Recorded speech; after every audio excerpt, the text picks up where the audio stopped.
friends, it's Rainy, and this is week 2 of ShakeTube. And I was going to try to read all 3 of the plays for the guys and my section of Women of Will, but that didn't happen. But the only thing that I didn't get read was Hamlet. And I've read Hamlet before, so I don't feel too bad about that, except I like to participate. And I was also going to do this kind of vlog style. So I've already kind of filmed a couple of things, but when I went to edit my video, it looked like the first part with Love's Labor's Lost was corrupted, and or maybe I deleted it. I'm not sure. It still looks like it's there, but iMovie keeps saying that parts of it were deleted. So I don't know. So we're gonna do a little bit of an impromptu video. So this might not be as insightful as I was hoping that it would be, but say, Louie, this is what we gotta do sometimes. So the first play that I read this week was Love's Labor's Lost. And I thought that I had read this before, but I don't think I did because it did not ring any bells to me. And I really enjoyed this one.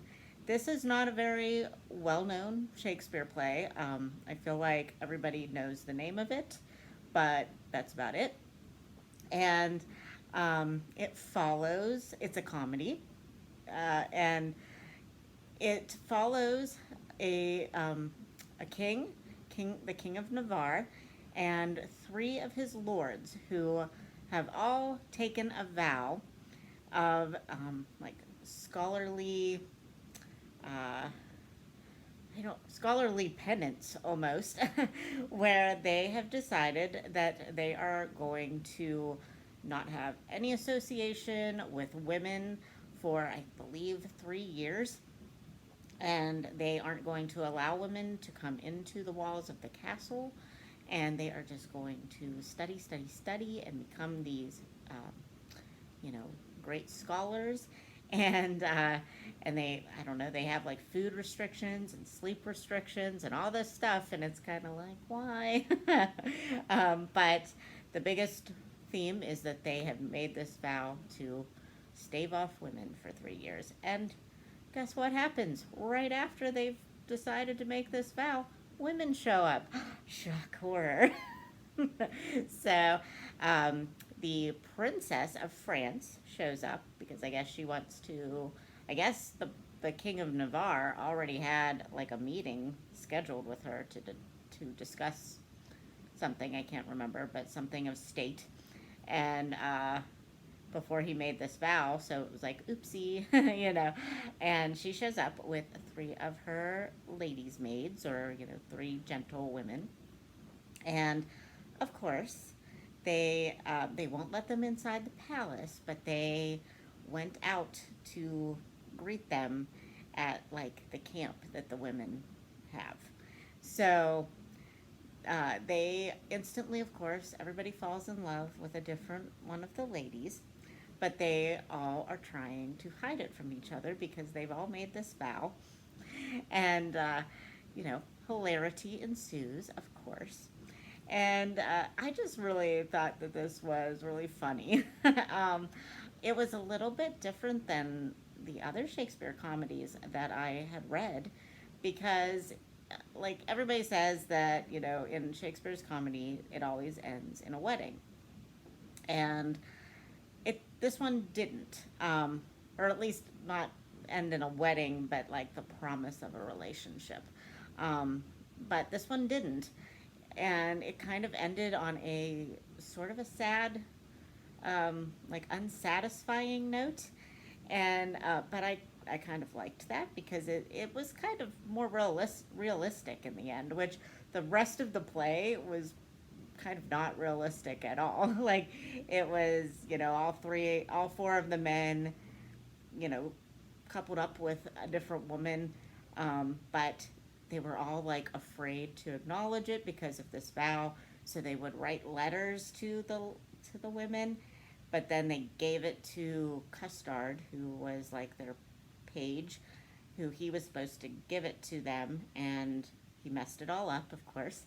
So the plot was foiled, and all the guys knew of all the, all the love, and they were, kind of upset about that. but but at the end, they were ready to like cut their vows short and marry these women, and then a thing happens, and they still were made to wait. And I thought that that was really interesting of Shakespeare to do that, because it's like, yeah, you made this silly vow earlier that didn't make any sense, and then you didn't stick with it, but now you're kind of being forced to make a vow of waiting a year for the women you say you love. Are you going to be able to do that? Because you weren't very good at keeping your vow before. So are you really going to do it this time? But we never know. Because I guess there's a theory that there is a sequel to this, but that it's a lost play. So we will never know if the three of the four men were able to keep the vows that the women set for them at the end of the play. So I just thought that was very interesting, and and the women in this play have the upper hand, at least by the end of the play, and you could just tell the whole time that these women are like so annoyed with these men, even though they love them. They're just like, what are these doofuses doing? Like, just say what you want to say. And towards the end of the play, in Act 5, there is a scene where the guys decide to dress up and kind of try to confuse the women, but the women get wind of this and decide that they are also going to disguise themselves and confuse the men.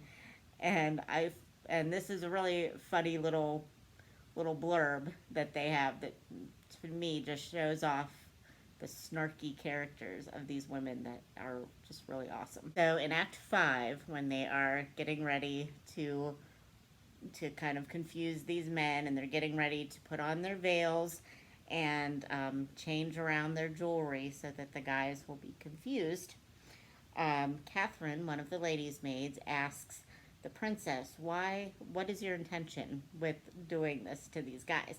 And this is what she says. The effect of my intent is to cross theirs. They do it, but in mocking merriment, and mock for mock is only my intent. So basically, she's just saying, they're trying to mess with me. I'm going to mess with them. They think they're the only ones that can be funny. Haha, I'm going to be funny, and I'm going to confuse them, and they're going to get mad because, God forbid, a woman do that to a man. She should just be so happy that these men are deeming them with gracing them with their presence and their love. But oh no, I'm going to show you. And I just love that. I thought these women characters were really awesome and intelligent, and I just thought it was really fascinating of Shakespeare to write these women characters. And it's sad for me that this isn't a more well-known work of Shakespeare. I really would like my theater group that I work with sometime to do this play. I think it would be really good in the setting that we do it in Shakespeare in the Park. I think that would work out really well, and it would be really funny. I think it would draw a crowd, and I just think that those are four. And there's another lady in there, Joaquinetta, I think is how she pronounces her name. She's like a maid, so she's a side subplot, but she's really funny and fascinating as well. So those are 5 really good women characters in Shakespeare that hardly ever get any playtime. And I think that is a sad thing, and I would like to see that changed. So hopefully, Kenny and Liz, if you're watching, let's do Love's Labor's Lost next year, huh? Yeah, that sounds like a good idea. So anyway, That was play number one. And play number two that I read this week was Timon of Athens. And this one, I can't say that I enjoyed as much as Love's Labor's Lost. It was a tragedy. Um, and I did, though, even though I didn't enjoy it, and from like a theater perspective, I think it would be a little bit boring to watch being performed. I could be wrong. I did start to watch a theater, community theater production of it on YouTube, but the sound quality wasn't great, and I kind of got bored watching it for that reason. But um, there's just not a lot going on, like action wise in this. But the idea of it is really fascinating. It basically focuses on Timon, who is a lord with a lot of money, but he is like a really nice guy, and he's really philanthropic, and he just helps everybody. If anybody asks him for help monetarily or, influence wise, he helps them. And I he believes, I think without really saying it, that he thinks like, well, I'm helping them. If I ever need help, they'll help me. They're my friends. I trust them. But he finds out that he ends up like giving all his money away to these people, and then he needs money, and basically asks these people that he promised money to like give him some leeway, or to give him the money back, or just to help him out because he is now destitute, and none of them help him, none of them. And there were people in his life whose character names I can't pronounce, so I'm not even going to try. um, there are people in his life who try to tell him, hey, look, you can't just be like giving all this money away. You can't have all these banquets all the time. Your money is going to run out. And Timon just kind of brushes them off. And then he realizes later on that these people were right. And it's just a really good commentary, I think, on, um, how it's great to be philanthropic, and it's great to help people, but you have to rein it in because friends aren't always really friends. And they might have great intentions at the time, and they might be really thankful for you helping them, but when push comes to shove and you're in a bind, are they going to be there for you? And it's just kind of about this like misplaced trust, and um, who are your friends, who can you really trust?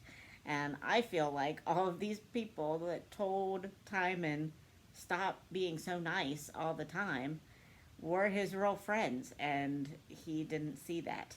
And then all these big wigs that wanted his help are not there for him when he needs it. And it's all kind of about what happens when Timon realizes what has, that nobody that he thought was his friend was really there for him in his time of need. And it's really tragic, and it's sad. Um, I think it is a good one that should be performed more because of the message of it. But I also can see why it's not really, because it's a lot of talking and a lot of, um, just back and forth, and like a lot of the same things, and people just being jerks to Timon, and then Timon kind of going off the deep end. So I can see where it's not really one that theaters would want to put on very much, but I did enjoy reading it. I enjoyed that process of it, and I feel like this is one of the few Shakespeare plays that you could get away with just reading it, and you'd probably get as much out of it as if you had actually watched it. But yeah, I haven't seen. I believe this is Steve's play this week, and I haven't seen his video come out yet for it. So I'll be interested to see if my conclusions on this play match what he has to say. So, but yeah, I would, if I had to rate Shakespeare, which I'm not about that life, but if I would have to, this would probably have been a 3, and Love's Labor's Lost would probably be like 4.5. So then, also, I read Act Two in Women of Will by Tina Packer. This is a buddy read that I've been doing with Kelly from Books I'm Not Reading and Joe Smith, who is a commenter and a lovely, intelligent lady that should have a BookTube channel.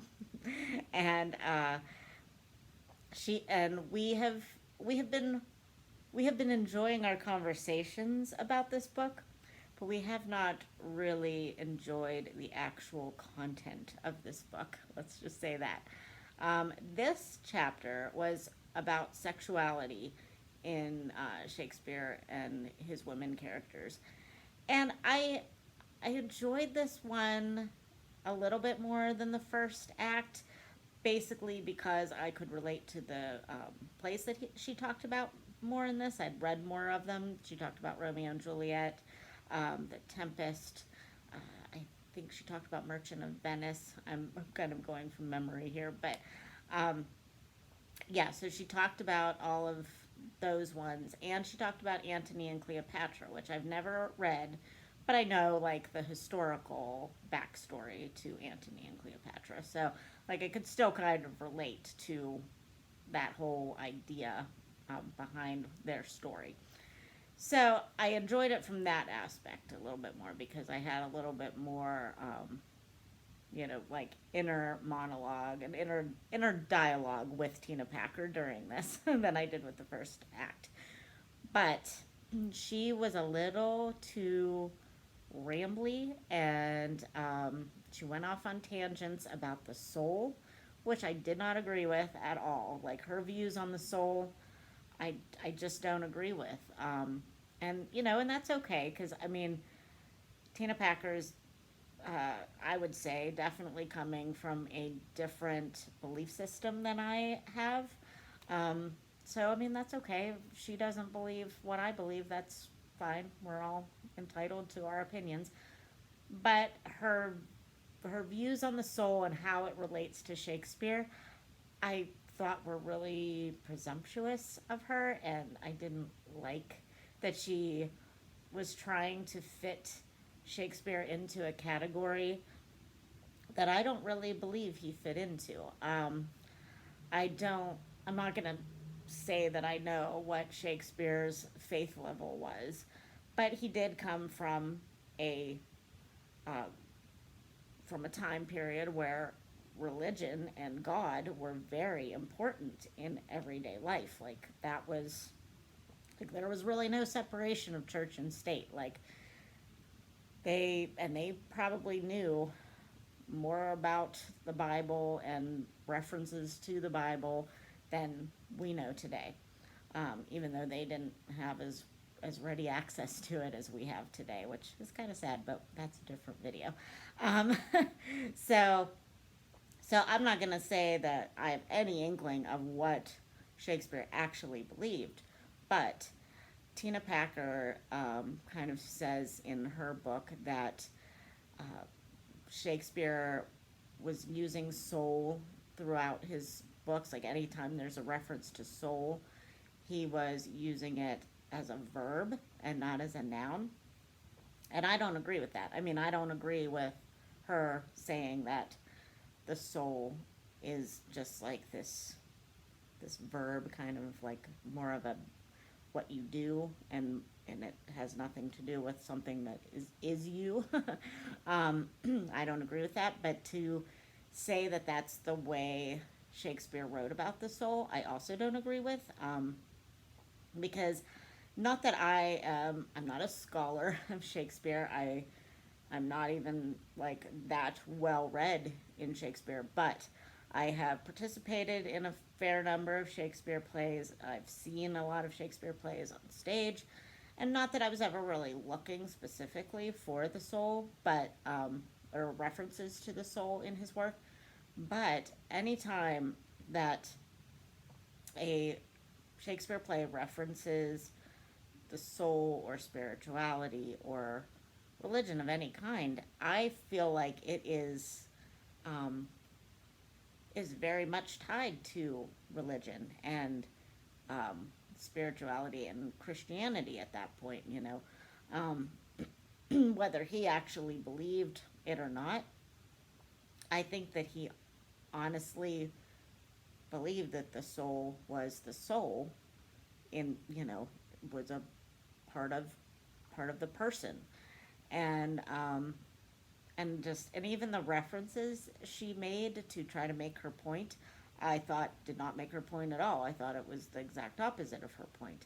Um, and I don't have them marked because I'm reading an ebook copy, and I you know was just kind of reading it here and there this week, so I can't really give you specific things. But I don't know her. I was watching Jay Shea's video on Women of Will today, and he talks about it in way more depth than I'm going to.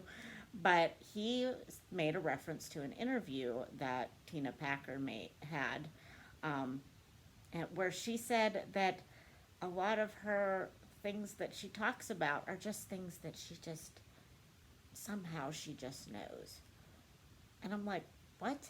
Are you like talking about time traveling or like previous life type of things? Because I need references. If I'm going to be reading a book where I'm supposed to be learning things about Shakespeare and his life, like if you're going to be making declarative statements that you know what you know, I want actual proof of that. I don't want to just know your feelings, because I can say whatever I want about feeling. Like, I can say, Shakespeare, I believe Shakespeare was in line to be the next pope. I could say that.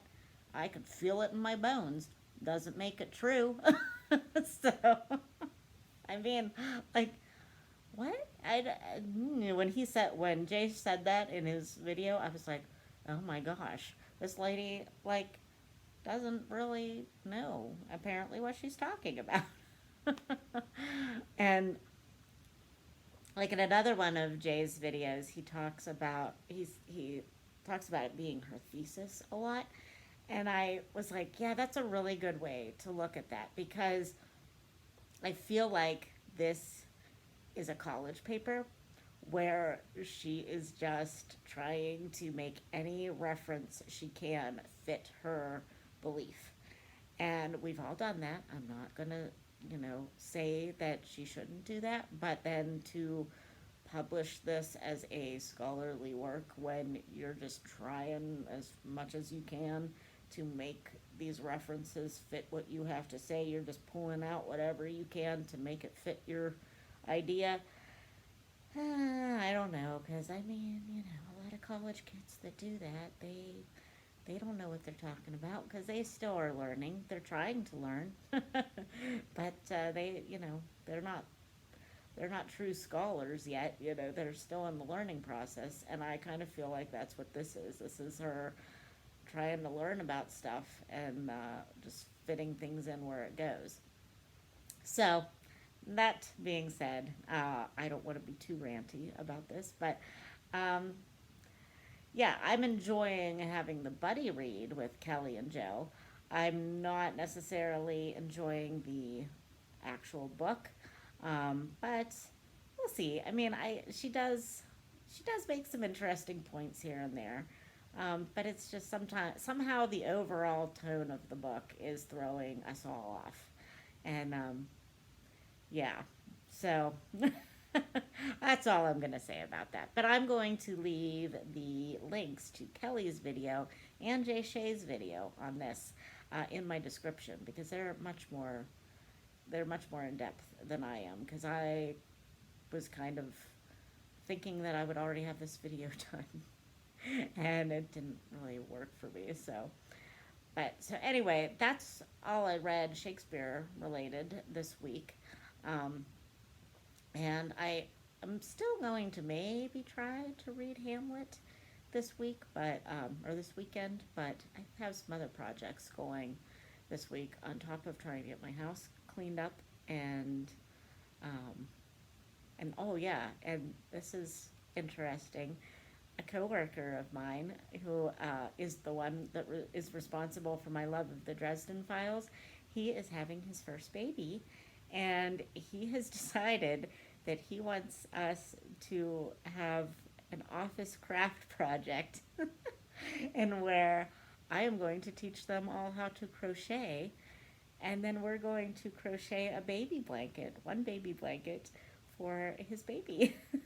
So I have started it today, because I think that'll be easier, and then I can just teach them how to like make the different rows. But he's a Harry Potter fan, so we are going to make it Gryffindor colors.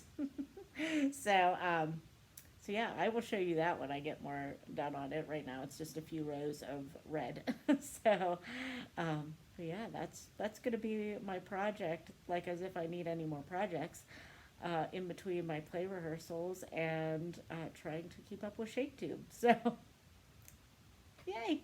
All right, friends, this video is long enough, and this is my second attempt.